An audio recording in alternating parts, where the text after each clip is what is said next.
Sí, bueno, gracias por brindarme la oportunidad de estar nuevamente con esta amplia comunidad. Quizás ya tenía rato que no impartía un webinar.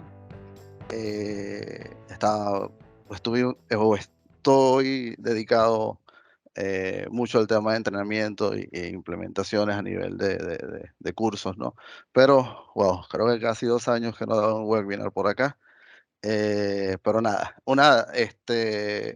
quizás una de nuestras inquietudes cuando ofrecemos un curso o impartimos un curso, una de las reflexiones que nos queda es que muchos participantes tienen escasos conocimientos sobre el uso de firewall en Linux.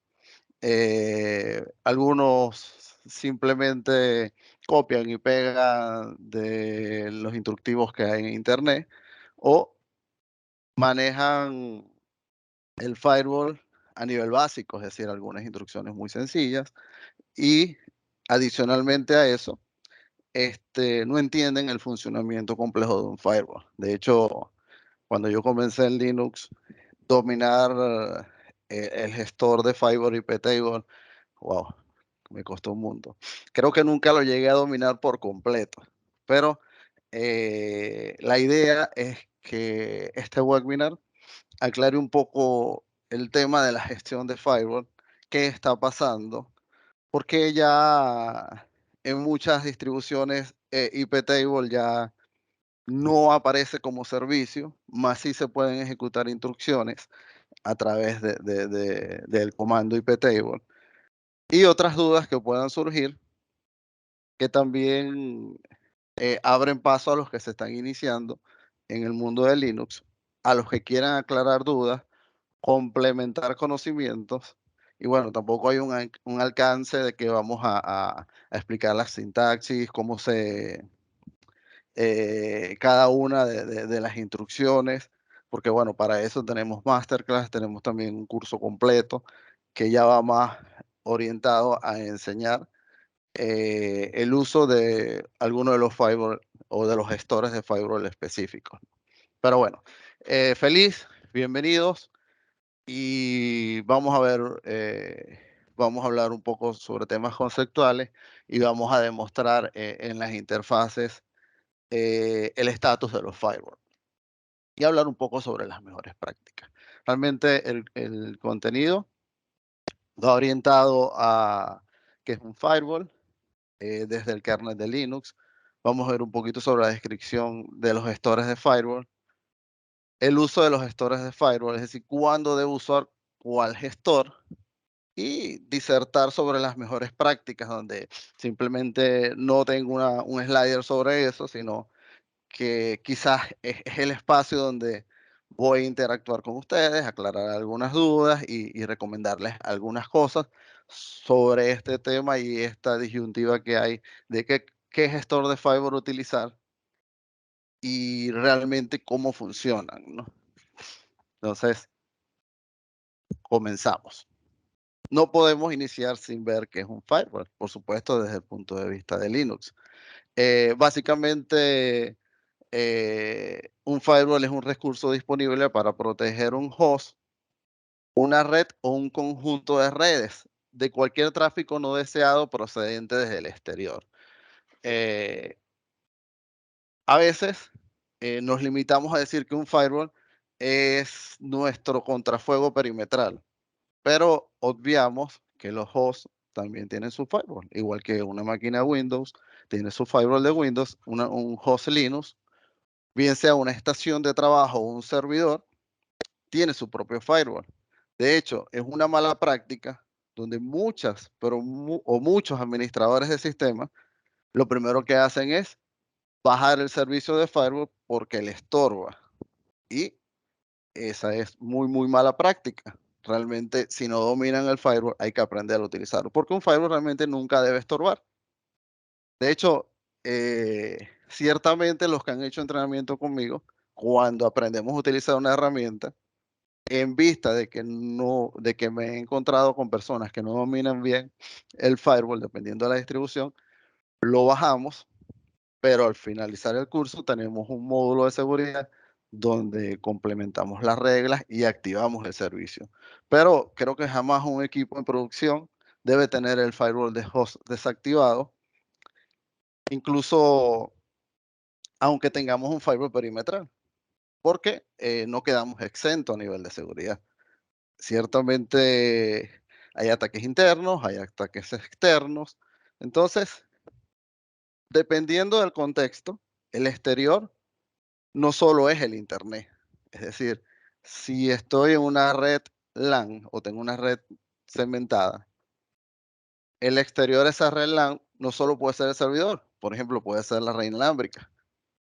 En un contexto de DMZ, puedo tener la LAN como exterior a la DMZ, pero también, por supuesto, Internet. Y en el concepto de un servidor o una red cero, una red de servidores, todo lo que esté fuera del servidor, inclusive su vecino, es el exterior. Entonces es importante tener claro eso.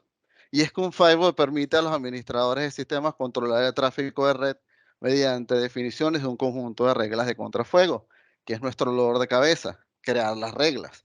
Inclusive en dispositivos de firewall perimetral me ha tocado implementaciones donde he tenido que tender una mano a los administradores de firewall perimetral porque crean reglas que se contradicen o reglas que simplemente por prioridad no se ejecutan porque tiene una en el nivel superior que simplemente hace que el firewall no ejecute esa regla, ya que recuerden que en todos los firewalls hay una prioridad, ¿no? Entonces, es que realmente las reglas se utilizan para clasificar el tráfico y esto lo hace muy bien cualquier firewall de Linux, ya vamos a ver por qué, o cualquier gestor de firewall realmente. Lo que significa que cualquier paquete de red entrante, saliente o reenviado puede ser inspeccionado, modificado, eliminado o rechazado mediante programación. Antes de llegar a los componentes de un espacio de usuario, ¿qué es el espacio de usuario?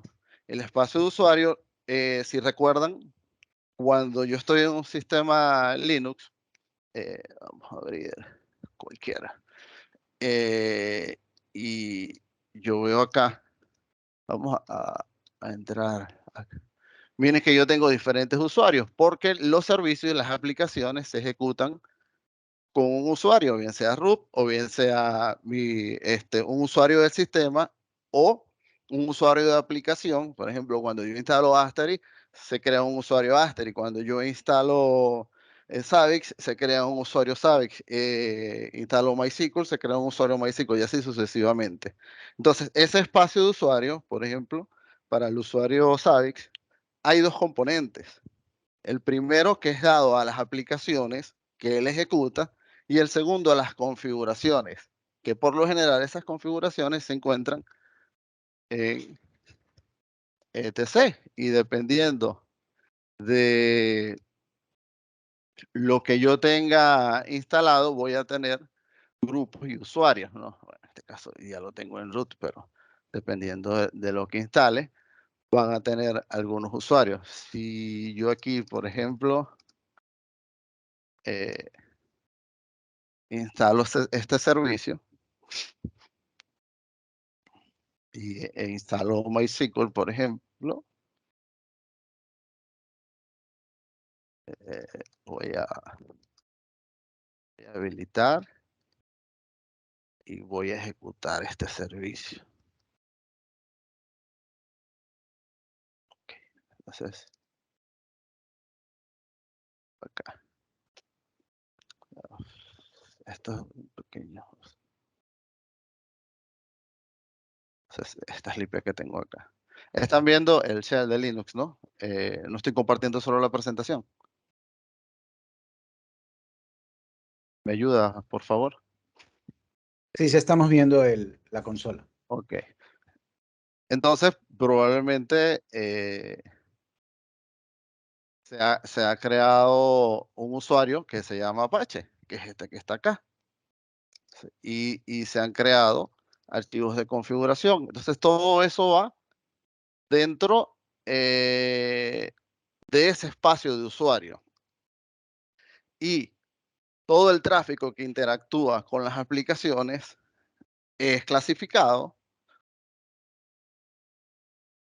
antes de interactuar con ella. O sea, cada paquete, entrante o saliente, y que incluso puede ser reenviado, puede ser inspeccionado para modificarse, eliminarse, rechazarse. No solo eso, puede manejar políticas de calidad de servicio, entre otras cosas.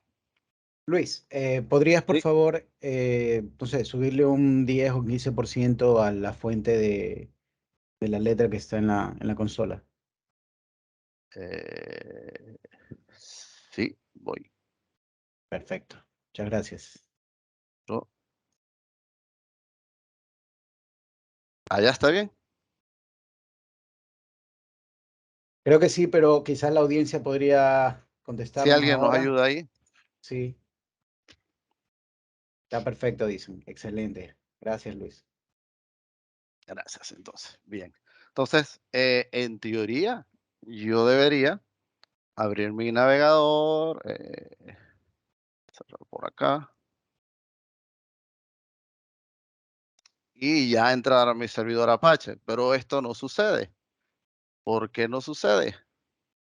Básicamente porque tengo un contrafuego que está funcionando a nivel de host y es acá donde toma relevancia los contrafuegos de host, porque esto es una VPS.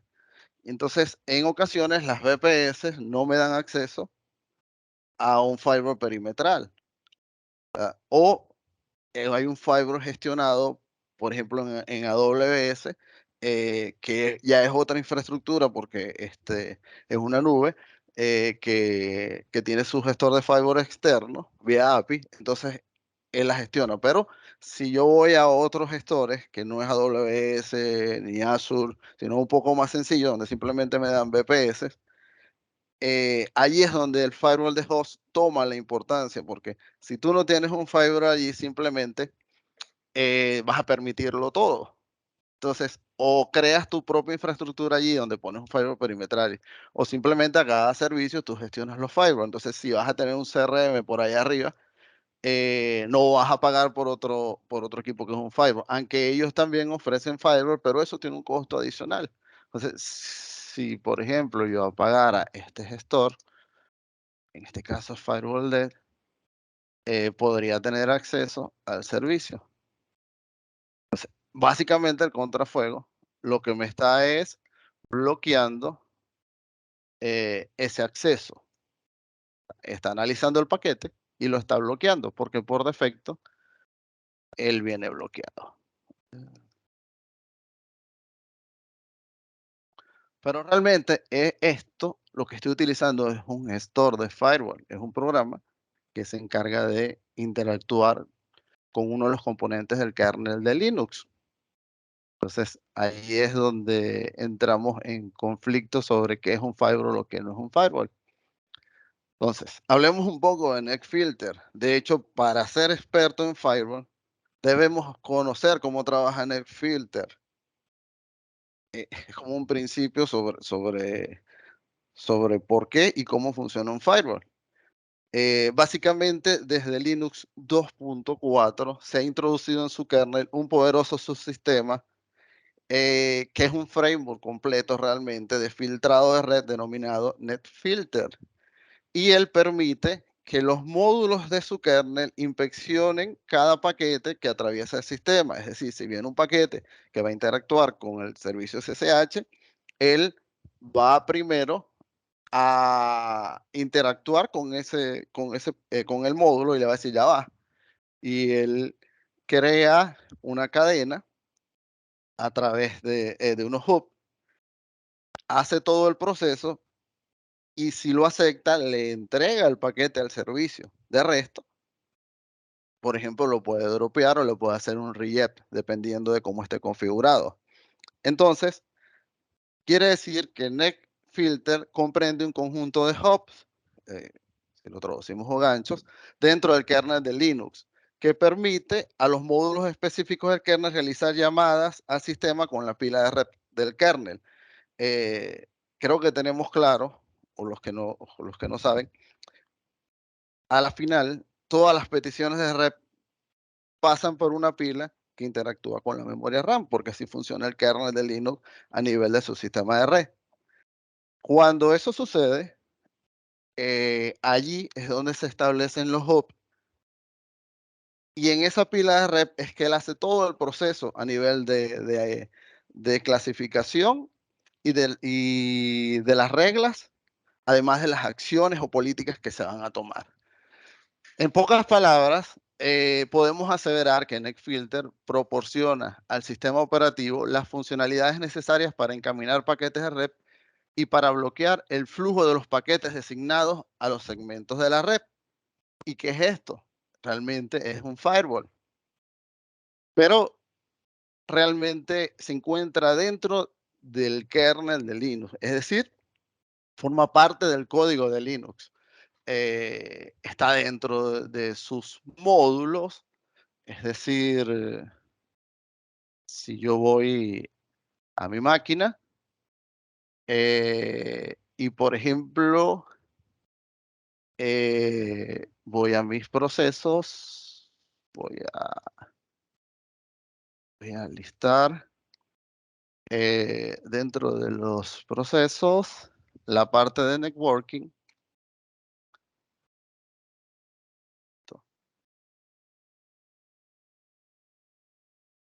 Ok, perdón. Vemos que uno de los componentes es el NetFilter, es decir, tengo un módulo para NetFilter y además de otros, ¿no? Pero básicamente lo tenemos aquí eh, dentro del kernel. Y si lo buscamos a nivel de librerías, también vamos a encontrar eh, las librerías. Y estas librerías se encuentran módulos y kernel,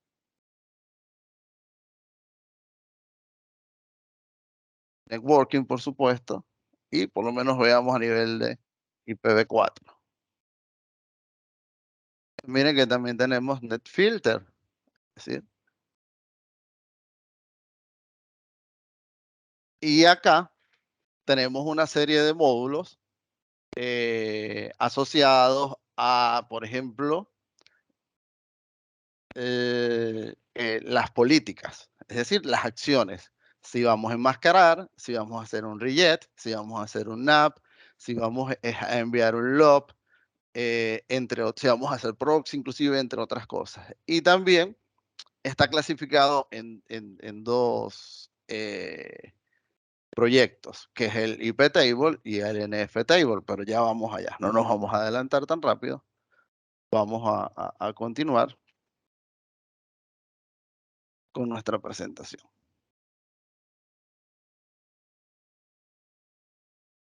Entonces, pasamos por acá.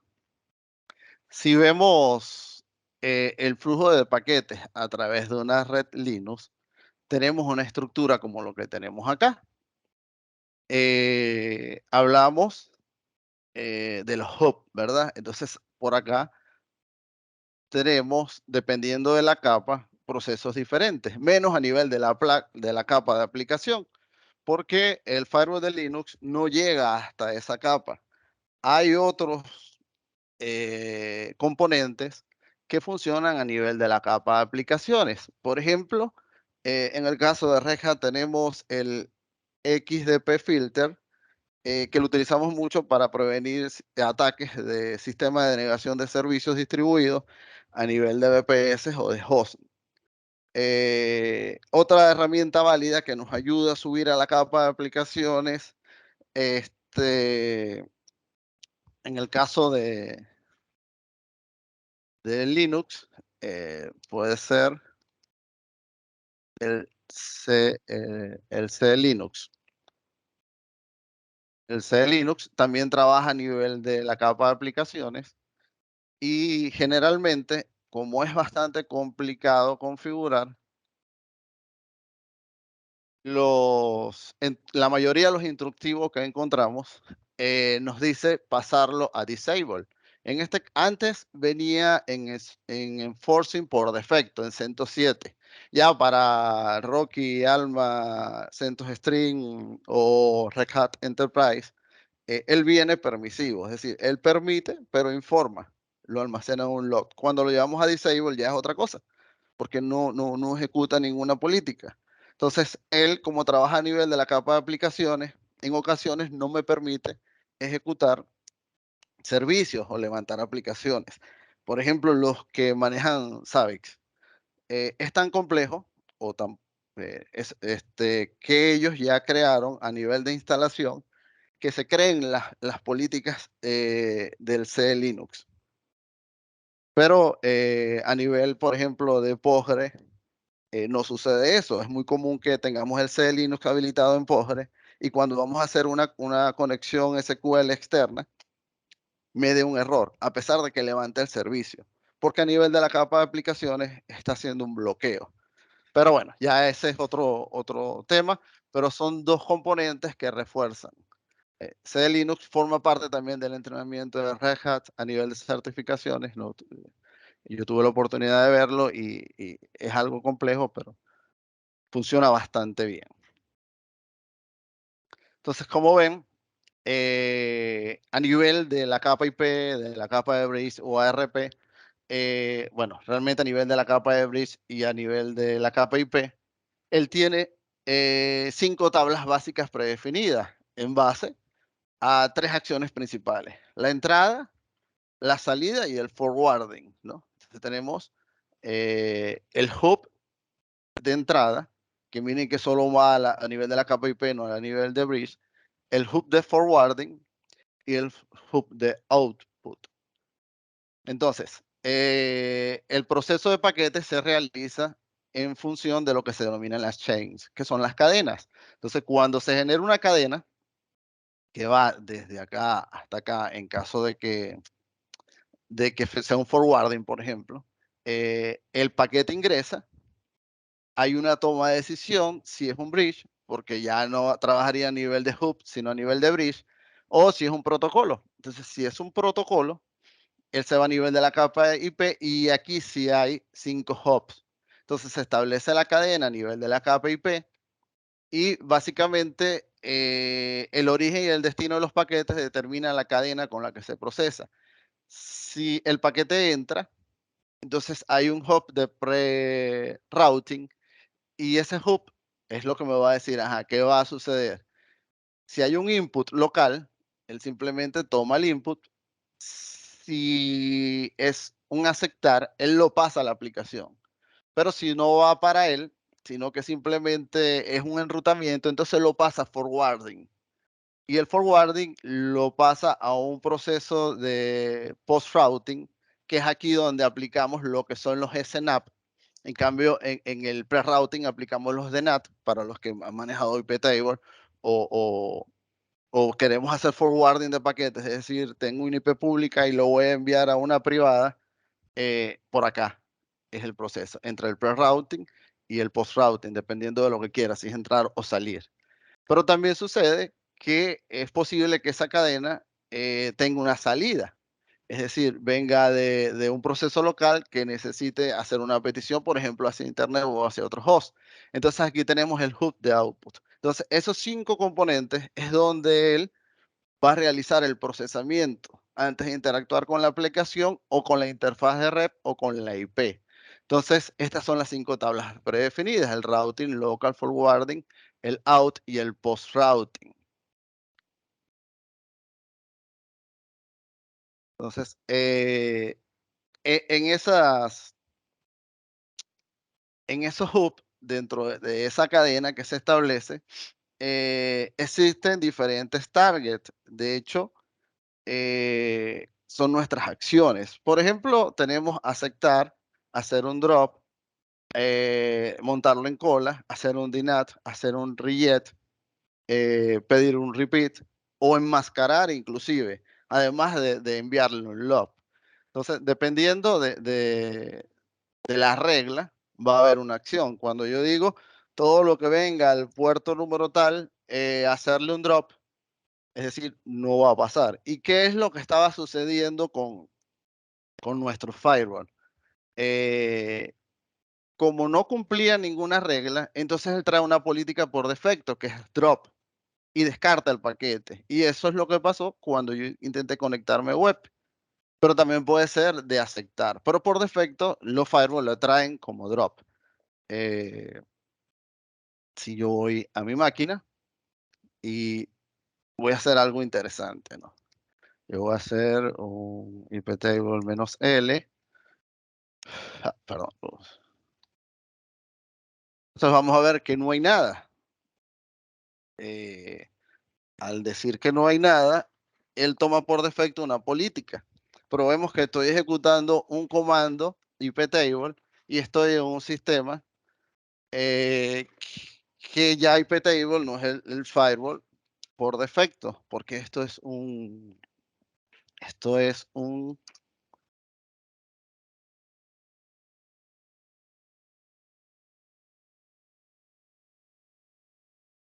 Rocky Linux 8.4. Entonces, no tiene. De hecho, si yo utilizo el gestor firewall D con el CLI, eh,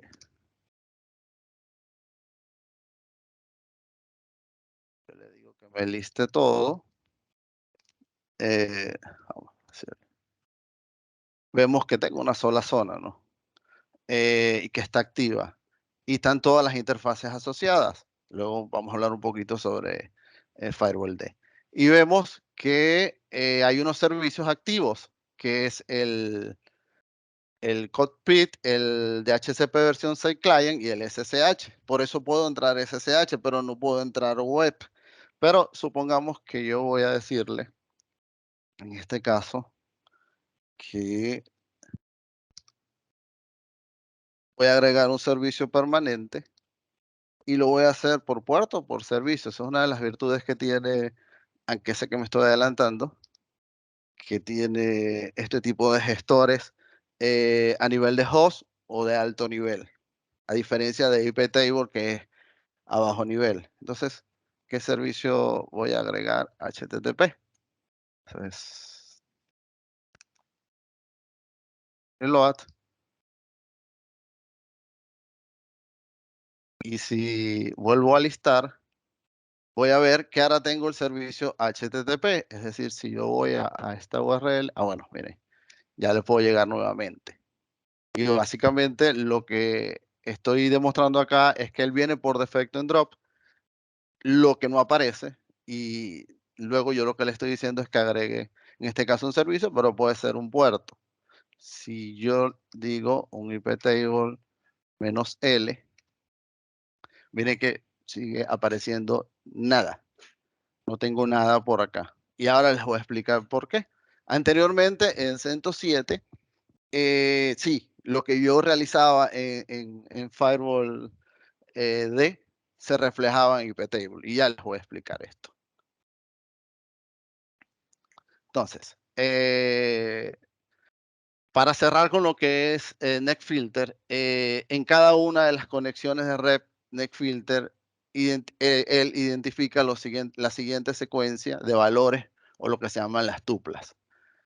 El protocolo a nivel de red, es decir, entonces va a permitir filtros basados en interfaz, donde yo puedo hacer un filtro que vaya a una interfaz específica.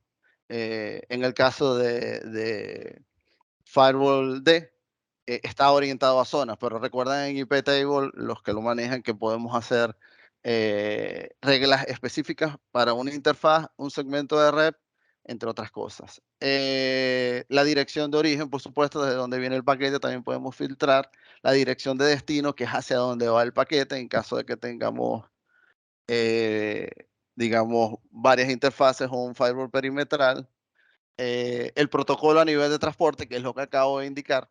En este caso yo pude haber dicho puerto 80, pero una de las flexibilidades con respecto a iptable que ofrece Firewall D es que yo puedo indicar el servicio, ¿no? Y si tengo un sistema basado en Ubuntu Debian, ya también tengo UFW, que es como la herramienta de gestión de firewall similar a Firewall D, en versiones no basadas o en Red Hat, ¿no? Y también incluso puedo hacer filtros en base al contenido de paquetes sobre un flap, sobre algún valor específico, y para eso está la llave a nivel de transporte. Incluso en paquetes UDP me puede servir para hacer conexiones de estado. Eh, Entrando más en profundidad, un firewall puede ser con estado o sin estado. Entonces, cuando una petición viene UDP, ya sabemos que el paquete UDP no trae un estado, pero a nivel de la llave de transporte y en conjunto con un mecanismo que trae NetFilter para el seguimiento de las cadenas, es posible hacer filtros también en los paquetes UDP para el estado. Entonces, vamos a hablar un poquito sobre los gestores de red, ¿no? ¿Qué gestores de red tenemos a nivel de Red Hat, ¿no? O de Debian, perdón, de CentOS, Alma Linux, cualquier distribución, cualquier fork que venga de CentOS, ¿no? Generalmente los administradores de sistemas tienen la tendencia a confundir los conceptos de NetFilter y los gestores de firewall de Linux, lo hemos venido hablando. Y es que en resumen, NetFilter es una infraestructura completa que cuenta con una API muy sencilla que ofrece el kernel de Linux para aplicaciones que desean ver o manipular estos paquetes de red. Es decir, yo pudiese crear mi propio gestor si manejo muy bien lo que es NetFilter, pero realmente no es la mejor práctica. Un ejemplo de eso, de esos gestores es iptable, que es una interfaz que usa NetFilter para clasificar y actualizar sobre los paquetes de red. Y es que nacen del mismo proyecto. Por ejemplo, los mismos desarrolladores de NetFilter, entonces trabajaron con iptable bajo el mismo concepto y durante muchos años fue definido por defecto. Pero si vamos a la arquitectura de hoy de NetFilter, vemos, por ejemplo, a nivel del espacio de usuario, tenemos diversas herramientas. Tenemos el EV Table, el ARP Table, el IP6 Table, el IP Table, porque si recordamos IP Table se limitaba a IP versión 4, fue una de las limitantes. Entonces se desarrolló otro proyecto que se llama IP6 Table. Y está el NF Table, que digamos que hoy día es el sucesor de IP Table para todos los ambientes de Red Hat. Además que a nivel de licenciamiento, uno de los desarrolladores del proyecto tuvo muchos conflictos a nivel de este IP Table y lo que el Next Filter, ¿no? Donde incluso estaba pidiendo remuneración a los que utilizaban esos sistemas. Imagínate, estaba dentro del kernel de Linux, todo lo que tenía Linux, entonces él quería cobrar, pero ese conflicto se resolvió y dentro de las cosas que se realizó es crear el proyecto NFTable. Ya vamos a hablar sobre eso, pero también lo tenemos a nivel del kernel y dentro de ese kernel están estos componentes. Eh, el IP table, el NF table, pero ya como componente. Es decir, yo puedo tener estos servicios deshabilitados. Si yo voy acá y digo systemctl status eh, tables service, no lo encuentra, no tiene instalado el servicio. Eh, si yo digo NF tables, entonces está inactivo. Solo las instrucciones, pero los servicios están abajo. Y es que el deber ser, y ya esto es una buena práctica, es que yo tenga un solo gestor. No, no puedo tener varios gestores interactuando. No es lo mismo el gestor a nivel de servicio que a nivel de las aplicaciones que están dentro del kernel de Linux. Yo puedo ejecutar un comando iptable y funciona, y lo acabo de ver. Yo le dije el iptable -L y está allí. Que no está interactuando con el gestor de Linux, que no es iptable, sino es firewall, eso es otra cosa. Y ya les voy a explicar. Entonces, es posible que los administradores de sistemas escriban sus propios módulos, ya lo hablamos.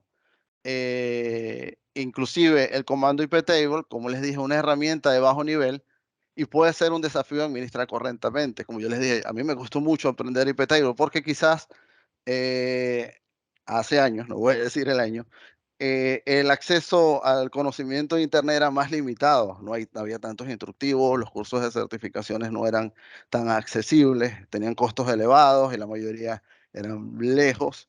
eh, entonces, era un poco más complejo. De hecho, para ser sincero, nunca llegué a dominar por completo IP Table en comparación de cómo manejo NF Table o cómo manejo UFW o cómo manejo Firewall D.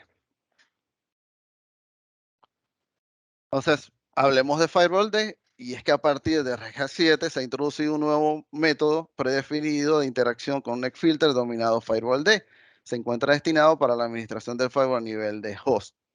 El paquete incluye muchas cosas. Incluye, si tengo un gestor gráfico, él interactúa con el Network Manager y tengo Firewall Config a nivel gráfico. Tengo el CLI que he estado interactuando, que es el Firewall CMD, y además puedo manipular los archivos de configuración.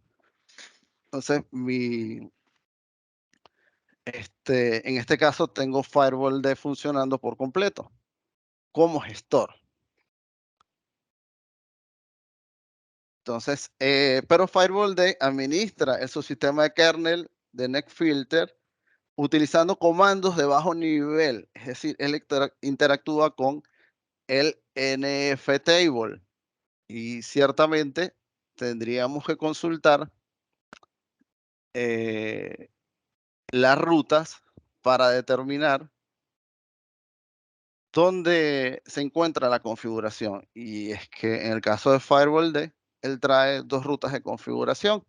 La primera, por supuesto, es en etc Firewall D, donde yo tengo los archivos, y si yo hago un VI en Firewall D config, ahí especifico, por ejemplo, la zona de default, que es la pública, si vamos a trabajar con IPv6, si vamos a trabajar con IPv7.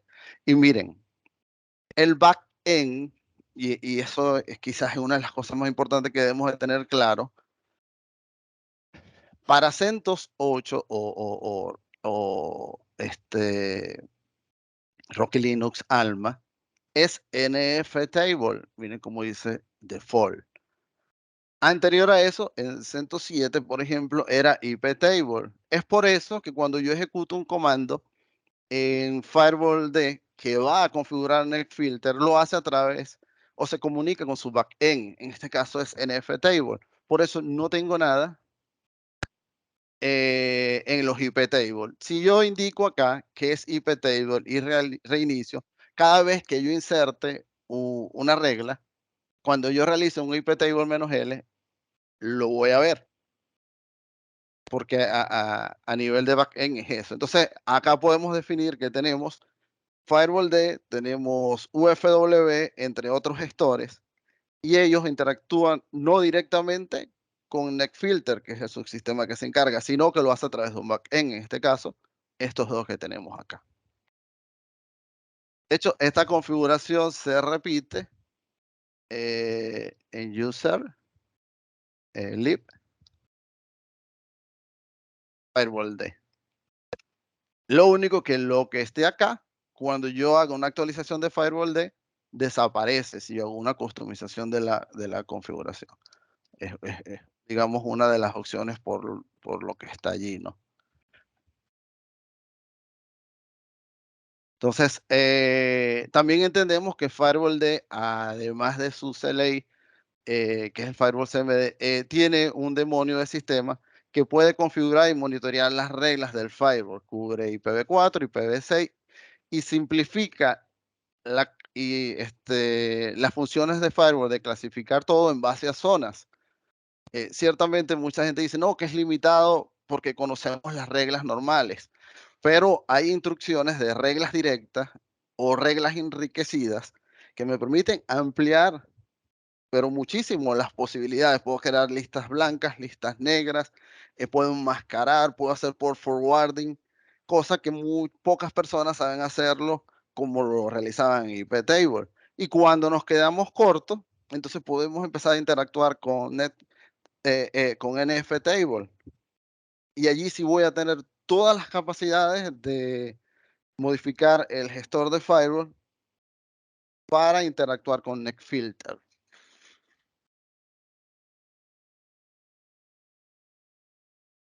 Entonces, vamos por acá. Entonces, como les hablé, NFTable realmente es el sucesor de IPTable y agrupa IPTable, IP6Table, ARP-tables y EB-tables, el cual proporciona facilidades de clasificación de paquetes y ofrece mejoras en cuanto a comodidad, características, rendimiento con respecto a las anteriores herramientas de filtrados de paquetes. Es decir, realmente IPTable está siendo relegado, ya es NFTable, es su evolución y debería de ser el backend para interactuar con el subsistema de NetFilter a nivel de firewall. Y por encima, bueno, podemos usar UFW, podemos usar Firewall D o cualquier desarrollo que exista para gestor de firewall. Entonces, al igual que IPTable, utiliza tablas para almacenar cadenas que contienen reglas individuales para realizar acciones. Eh, él también tiene un shell que es el NFC o tiene un CLI que sustituye todas las anteriores a nivel de IP table en el marco del filtrado de paquetes.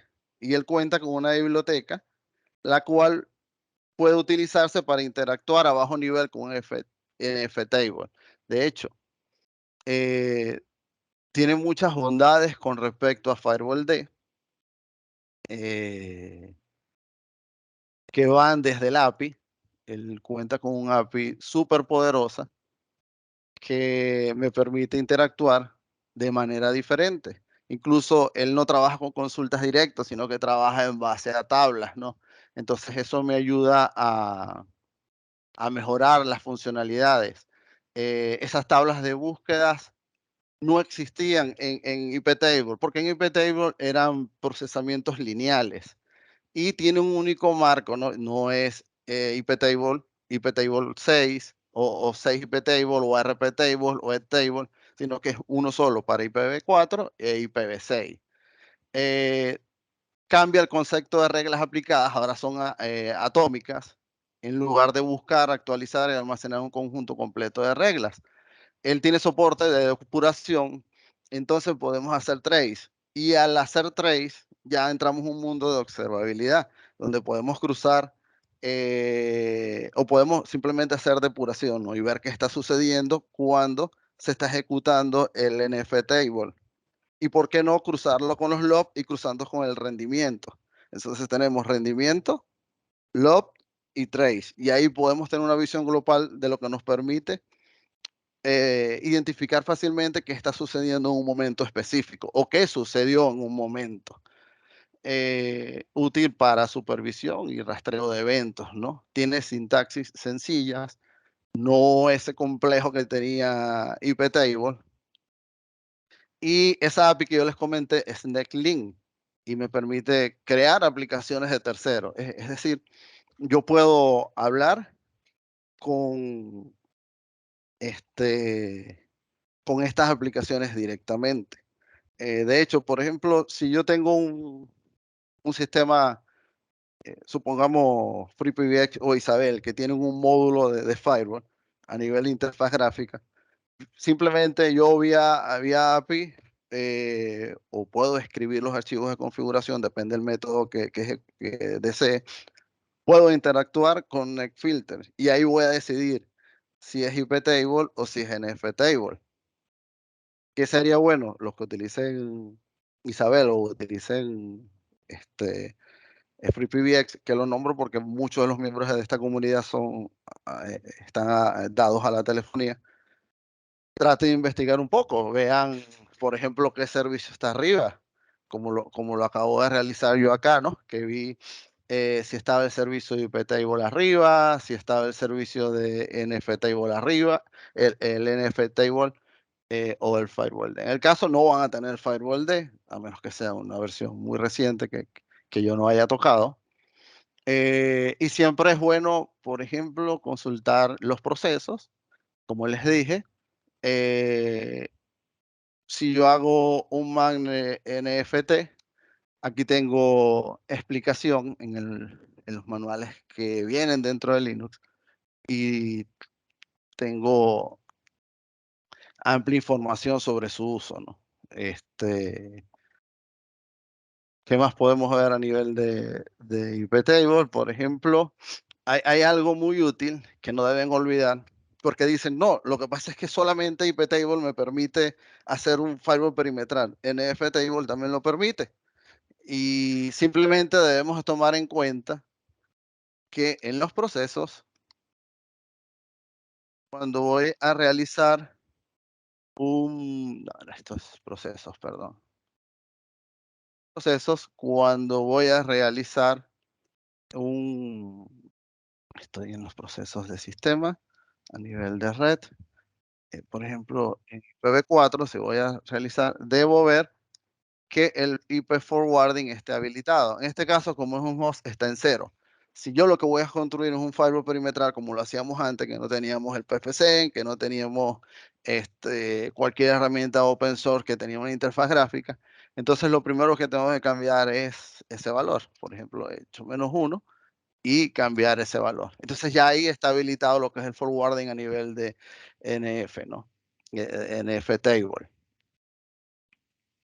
Pero ¿cuándo usar cada uno? Entonces, Firewall D se utiliza para casos de uso de contrafuegos sencillos. La utilidad es fácil de usar y cubre los casos de uso típico para estos escenarios. Si no es suficiente, entonces ahí sí podemos pasar a NF Table. Pero ojo, si no es un firewall perimetral, probablemente es un firewall en VPS, un firewall de host. El firewall de sea suficiente, así como lo es UFW para Ubuntu o para Debian, donde puedo, en el caso de firewall, de trabajar con las reglas básicas, pero también puedo tomar reglas enriquecidas.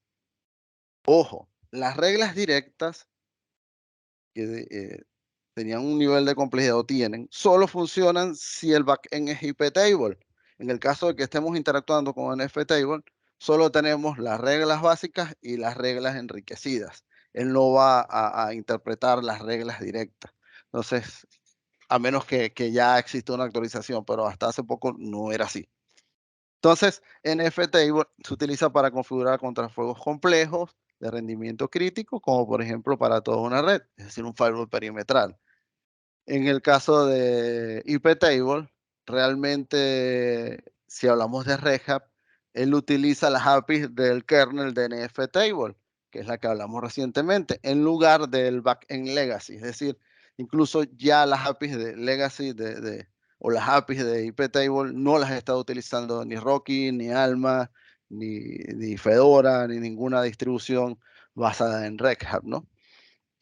Donde la API de NFTable proporciona compatibilidad con versiones anteriores. Es decir, los scripts que yo tenía de iptable siguen funcionando para NFTable, pero por temas de compatibilidad. Es cuando yo le digo, por ejemplo, una analogía, ¿no? Systemctl, status, firewall D.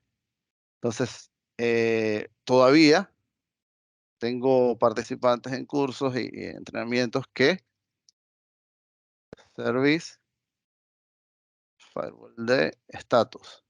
Realmente ya esto no debería funcionar, pero por temas de compatibilidad existe, pero ya no es el deber ser. Igual sucede con, por ejemplo, IPADD y config. Esto ya funciona, pero bueno, ya no, ya no lo tengo. Pero anteriormente todavía quedaba esa analogía, ¿no? Ya en RECAC 8 no. Entonces, es importante tomar en cuenta todas estas recomendaciones, ¿no? Además, hay muchos módulos y cada módulo está asociado a una política, está asociado a los TUMS que hablamos, a las tuplas, perdón, y está asociado a, a una diversidad de acciones que podemos tomar, ¿no? Eh, Mejores prácticas, no habiliten los 3 firewalls a nivel de servicios. Es uno el que debe estar arriba, si no van a generar conflictos. Recomendaciones, no apaguen el firewall, por favor, aprendan a manipularlo, o por lo menos cuando pase a producción habiliten el firewall. No basta el firewall perimetral. Si yo voy si alguna aplicación es vulnerable y logra acceder un atacante ya dentro de la red, puede saltar a cualquier host que no tenga el firewall habilitado. Eh, Firewall D trabaja por zonas y es muy sencillo de manejar, igual que UFW. Entonces, hay mucha documentación o hay cursos de entrenamiento que les permite enriquecer esta información. Algo muy interesante de NetFilter es el NF Contract, donde él hace un seguimiento durante toda la cadena y en ese seguimiento él puede entenderse con los estatus que tiene. Y bueno, pero ya eso es un poco más profundo a nivel de entrenamiento, pero vaya que sirve, ¿no? De hecho, si yo hago un LS y voy a esto, en los procesos y a nivel de net, ya no el sistema,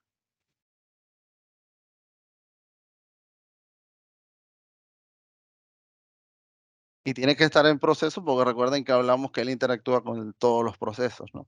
Entonces, si yo hago a nivel de NF, aquí tengo el NF contract, que es el tema de seguimiento, y de hecho,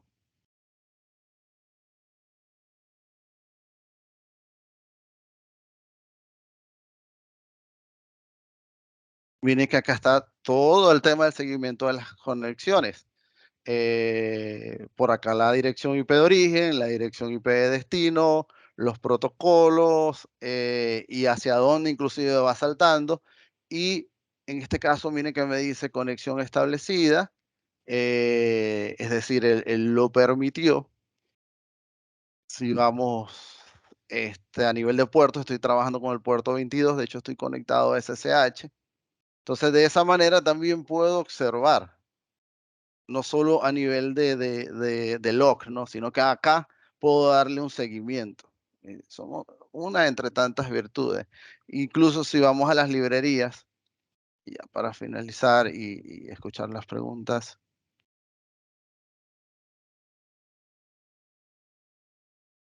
Entonces vemos todas las librerías a nivel de IP, pero si yo voy acá, también tengo librerías a nivel de NetFilter. Entonces, si yo veo a nivel de NetFilter, miren todos los módulos que tengo. Y es que es un poco de lo que hemos hablado, los NF table, los estados, y todo lo que podemos, o todas las funcionalidades de NF table, y realmente, perdón, de NetFilter, realmente NF table interactúa con esos módulos, ¿no?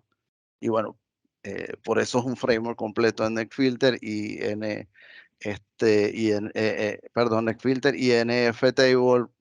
Puede ser un backend, pero también puede ser un servicio, puede ser directamente el gestor. Entonces, preguntas, algo que quieran saber sobre mejores prácticas, Paul, por acá, estoy atento. Y ahora sí a las preguntas. Hay algunas, vamos a tratar de responder las que más podamos, ¿ok? Bueno, dice, ¿qué distribución de Linux está utilizando? Bueno, Luis, menciónanos cuáles son las distribuciones que estás usando el día de hoy, ¿no? ¿Y qué distribución de Linux recomiendas para implementar un firewall? Creo que esa pregunta es como un poco general. Más bien coméntanos qué es lo que se está usando ahora, sobre todo del lado de la línea de Red Hat, ¿no? Que ya CentOS está Sí. siendo menos usado y hay ciertas distribuciones nuevas, ¿no? Sí, realmente siempre me preguntan por qué Debian, por qué CentOS, me preguntaba, y por qué no Debian, ¿no?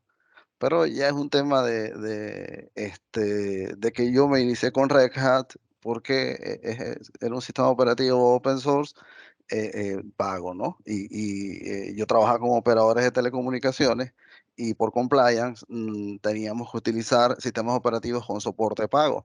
Y entonces ahí comencé a trabajar con Red Hat. Luego comencé ya a trabajar con open source. Empiezo a trabajar con Asterisk y veo que Asterisk nace ya ahí con CentOS, ¿no?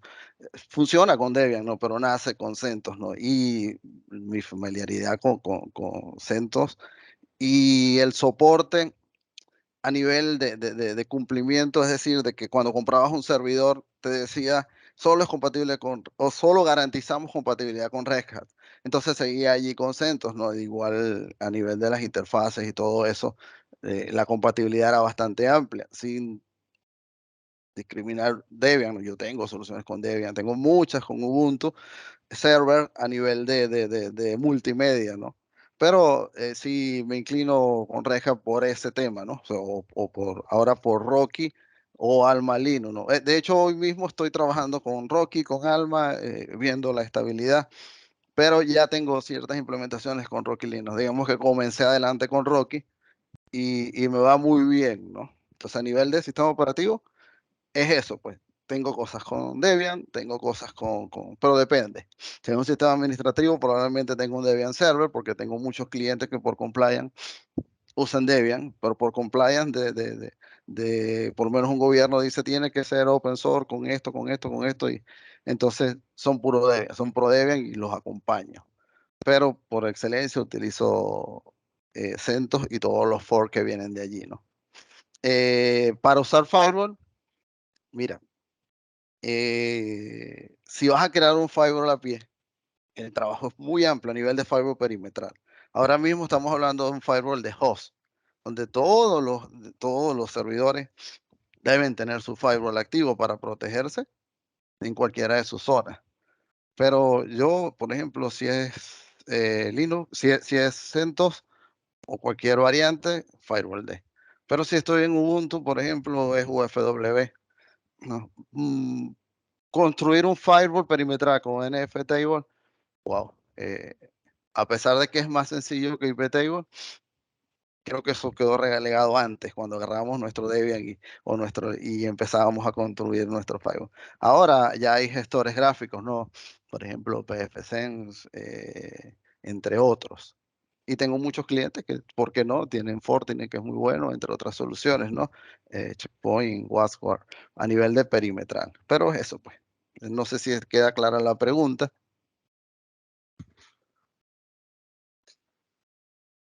Bueno, nos puedes contestar después, creo que fue Marco el que la hizo. Usaste Rocky Linux el día de hoy, ¿no? Me parece que alguien lo estaba Sí, mencionando. Rocky Linux, utilizar Rocky Linux, sí. De hecho, Perfecto. lo mostré cuando hice la consulta en el release, en ETC Red Hat Release, ¿no? Ok. Dice Enrique, algo que no me queda claro es si NetFilter es un gestor de firewall al igual que Firewall D. Y si NFT Tables es un gestor o es un Ya va. backend igual que IP Tables. Ya, ¿me puedes repetir que me enredé en la pregunta? Ya, no te preocupes. Dice, algo que no me queda claro es si NetFilter es un gestor de firewall al igual que Firewall D, ¿ok? Ok. Y si NFTables es un gestor o es un backend igual que IPTables. Ah, listo. No. NetFilter es un subsistema del kernel, es decir, está en el código del kernel y como subsistema es un framework que tiene funciones que permiten interactuar con el resto de los módulos. Es decir, es mi framework. IPTable y Nextable y NFTable son backend. Y UFW y Firewall D son ya gestores de Firewall que interactúan mediante esos backend. Aunque NFTable y IPTable también tienen su gestor que interactúan con ellos mismos como backend. Entonces, tengo, por ejemplo, estas cuatro eh, como gestor de firewall, tengo estos dos señores, entre otros, como backend, porque, por ejemplo, si es IPv6, entonces tendría que utilizar IP6 table, o si es ARP, entonces ARP table, y por debajo de todo eso está el framework que es NetFilter, que lo vas a ver a nivel de Linux, es lo que está a más bajo nivel. Es el que está en el kernel y es tu framework. Entonces, ese sí no tiene elección, es él. Ahora, tú puedes elegir si como framework trabaja con iptable o como en ftable, aunque ya hay muchas ventajas como las que hablé que tenía ftable en cuanto a sencillez, a estabilidad. Ya las consultas no son lineales, sino que son a nivel de tablas. Entonces, va mucho más rápido que iptable, ¿no? Y ya por la capa de arriba, sí, dependiendo de lo que quieras utilizar, ¿no? Directamente en ftable, Firewall D, si tienes otras distribuciones, UFW, entre otras, ¿no? Entonces, más o menos esa es la estructura, pues, de tu, o creo que está clara la respuesta, no sé si quedó claro o no. Sí, bueno, esperemos a Enrique, creo que ya tuvo que salir, pero en todo caso, no, sí, Enrique está aquí. Muchas gracias, perfecto. Voy a ver la grabación de nuevo. Excelente, sí, la vamos a subir, si no es hoy, el día de mañana. Tenemos dos preguntas más. Una que es un poco larga, voy a tratar de hacerla lo más corto posible para que podamos Ajá. todos ya completar el webinar y salir. Sé que algunos tienen ya reuniones programadas. Luis, Fernando dice, no sé si anteriormente has instalado algún clúster de RKE, pero el instalador genera las reglas en el firewall para la comunicación de red interna y externa de los contenedores. Pero, por ejemplo, en OpenSUSE ejecuto iptables-ln, puedo ver las reglas, pero al utilizar servicios no puedo acceder, mientras que si detengo el firewall ya puedo acceder. Es posible que esto sea por lo mismo del backend, que el instalador de RKE utiliza iptables mientras el firewall D utiliza el backend de NFTables. Sí, eso va de la mano del backend seleccionado, ¿no? Porque acá le está indicando que mientras está el servicio no puede, a ver, pero al utilizar el servicio no puede acceder, mientras que si yo tengo el firewall ya puedo acceder. Claro, no puedes tener los tres servicios arriba, es decir, no puedes tener firewall de arriba, no puedes tener UFW arriba y no puedes tener iptable arriba o como servicio, porque como servicio es el que domina el gestor, es el gestor. Cuando yo levanto el servicio, ese es el gestor que voy a utilizar. Entonces, suponte si yo tengo Firewall D y supongamos, o veamos en este escenario, a través de iptable creo unas reglas sin el servicio arriba y el sistema no le presta atención a las reglas. Puede estar sucediendo que no es el gestor el que estés utilizando y que ese gestor no tenga el backend iptable. Entonces, todo lo que tengas en iptable no va a valer. Va a valer lo que tengas. Tendrías que consultar las tablas de NFTable, que ahí sí deben estar. Si tienes Firewall D o tienes UFW por arriba, ¿no? Entonces, por eso no lo ves. Ahora, cuando tú vas el servicio de Firewall, de Firewall D, entonces allí sí vas a comenzar a trabajar con tu iptable y levantas el gestor del iptable. Pero yo creo que es momento de darle las gracias a iptable y comenzar a trabajar con los recursos que tenemos, pues. Porque a nivel de rendimiento es mucho mejor en ftable. Y de hecho, está allí, no es que lo estoy diciendo yo porque lo aprecio así, sino a nivel de desarrollo, está allí y es la recomendación de los que mantienen las distribuciones, bien sea Debian, bien sea SUSE o cualquier otra distribución de las que tienen, ¿no? Listo. Bueno, quería agradecer a todos. Ha sido una sesión muy interesante. Así que muchas gracias. En respuesta a algunas personas que me lo preguntaron, quería comentarles que tenemos este entrenamiento de Firewall D, pero también vamos a hacer uno de NFTables muy pronto también. Así que quienes estén interesados, con todo gusto, nos encantaría que participen, ¿no? Luis, te agradezco una vez más por presentarnos esta información. Ya haremos otros webinars de otros temas también, sobre todo temas de monitoreo, hacer un poco de update de lo que ya hemos visto en los años anteriores con respecto a Savix, a Grafana, etcétera, ¿no? Al resto, muchísimas gracias. Espero que tengan buen provecho y nos vemos en el próximo webinar, la otra semana.